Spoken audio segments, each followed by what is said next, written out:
Buying the wrong business is like owning a job you can't quit. Buying the right business is still going to be a lot of work, but you're going to have a whole lot more fun doing it. So how do you know what buying the right business is going to be? Most buyers end up jumping right into the idea of buying a business without having given a ton of thought to what they're doing. They just start going on listing sites and looking for businesses like you'd go on Zillow looking to buy a house. And that's honestly a mistake. The first thing that we want to do when we're thinking about buying a business is start with the end in mind. So starting with that same like real estate example, I talked on another video on my channel about, like defining what kind of, real estate you're trying to buy. Are you trying to buy a home, an investment property, a flip, a wholesale? And buying a business like requires that same kind of forethought, right? Are you trying to buy a business that's like, you're buying a job? Maybe that is what you want to do. Right? Or are you trying to buy a business that can be like super passive that you don't have to do anything in and somebody else is going to operate it? Are you looking for something that's going to cash flow? Are you looking for something that's on like a high growth trajectory or something that's just going to like be steady and generate a return for you? All of these things are like good kind of like starting with the end in mind of like, what is your goal and purpose for wanting to buy this business? The second thing that you're going to be wanting to give extra thought and consideration to is knowing your strengths and weaknesses. For example, myself, I'm an operations person. So when I bought my accounting firm back in 2023, bringing in the entrepreneurial operating system or EOS was a no-brainer for me.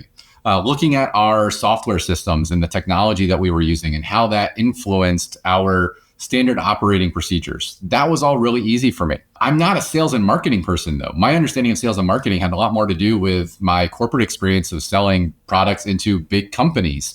And that was a very different experience than trying to figure out marketing in a small business concept.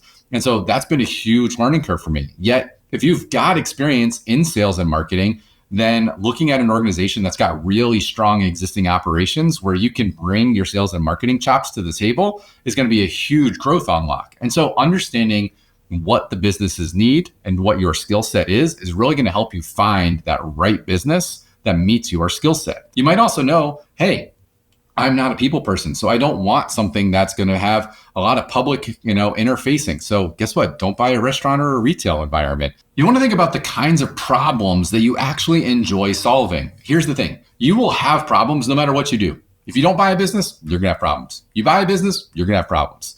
What you get to decide to a certain extent is what kind of problems are you going to have? And are you uniquely qualified to be able to solve those problems? Or are you willing to at least get uncomfortable to be able to go and solve those problems? And at the end of the day, like buying a business that is going to make you shine. And by that, I don't mean like make you look good.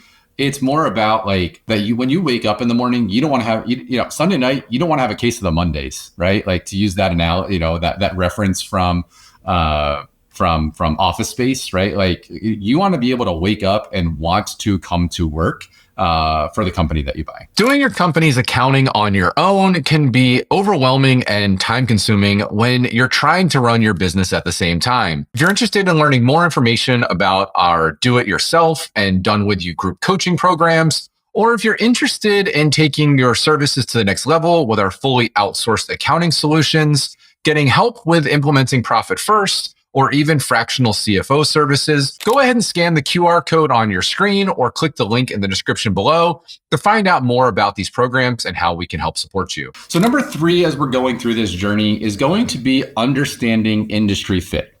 So some people, like if you're coming out of, corporate America, you've maybe got 5, 10, whatever years of experience, there's a good chance that you already have some knowledge from something, right? So how are you going to apply that knowledge and that information to help you be successful in the business that you're buying? So this could be like, that skill set perspective. It could also just be like a passion area that you have, right? So like, if you're not passionate about kids, you probably shouldn't go buy a daycare. Are there any regulations or licensing or anything along those lines that you need to have? Do you have those? Are you willing to get them?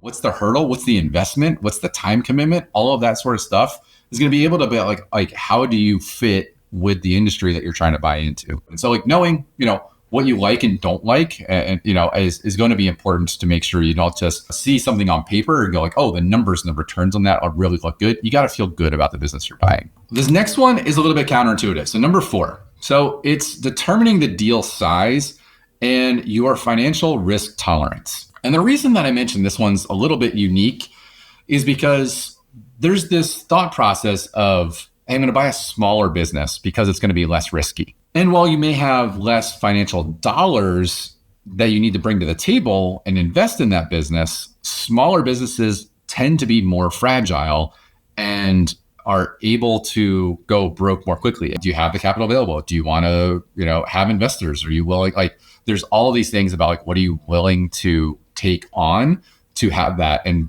weighing those pros and cons. Are you comfortable with getting an SBA 7A loan? If you go get an SBA 7A loan, they can be really attractive because they only require 10% down and they get a 10-year repayment period. If you roll real estate in with that, you can get even a longer repayment period. And while there's a lot that you can think about in this vein, there's also a lot of stuff that you're just going to have to do it in order to kind of learn your comfort level. So when people go in really rigid, that's when they start to lose the timeline. That's when they start to, it draws on forever and ever and ever because they're looking for this perfect business. The next piece to start wrapping your mind around in all of this is going to be, do you want a business that has a physical location? Are you wanting a business that you can work anywhere in the world and be fully remote? Are you okay being remote, even if there is a physical location associated with the business and you're not able to be there day in and day out? Do you want to deal with physical products, right?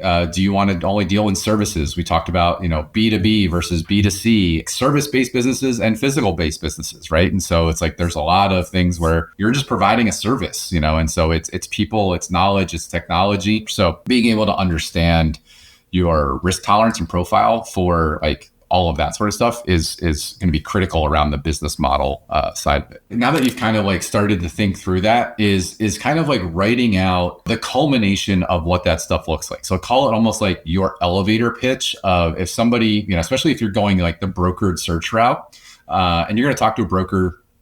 You may request one of their listings, sign their NDA. You're going to review something. You might say, hey, this isn't for me. And I've had plenty of brokers that come like, hey, what don't you like about this practice? And what is it that you are looking for? And you want to be able to explain to them, what that kind of is. And again, it's okay if this evolves over time, to be able to say, for me, at one point, I was saying, I don't want anything that has individual tax returns. At one point, that was one of my criteria. I eventually kind of loosened up that criteria. And I said, I don't want a business that has more than 30% of individual tax returns. I've then further loosened up that criteria and said, I don't want to buy a business that has more than 30% of individual tax returns that are not affiliated with business client returns. So the more, again, I've kind of refined that, and, with that will be understanding again, what technology are they on? What's the culture? So now that I've bought my first business, culture fit with my existing team is a critical requirement that I didn't have when I was buying my first business. So being able to know that and evolve this statement in terms of, here's the geography I'm looking for. Here's the relative size in terms of team members, employees, sellers' discretionary earnings that I'm looking for. Things that are yeses and automatic nos in terms of your criteria. For me, the individual tax return piece of things, all of that sort of stuff. The more you can kind of put that into a couple sentences or a quick little paragraph, then when somebody asks you, you can say, this is what I'm looking for. That will really help you feel good when you're going through and evaluating businesses to get to that no as quickly as possible. And so now that we've identified, what that statement is going to be, and we're going to start putting it into practice, I want you to go, we're going to start talking about the next object, which is all right, I now know what kind of a business I want to do. I now have to think about how I'm going to finance buying that business before I start looking. So I want you to go ahead and click this video here on your screen where we're going to dive deeper into how to get your finances ready to buy a business. I look forward to seeing you there.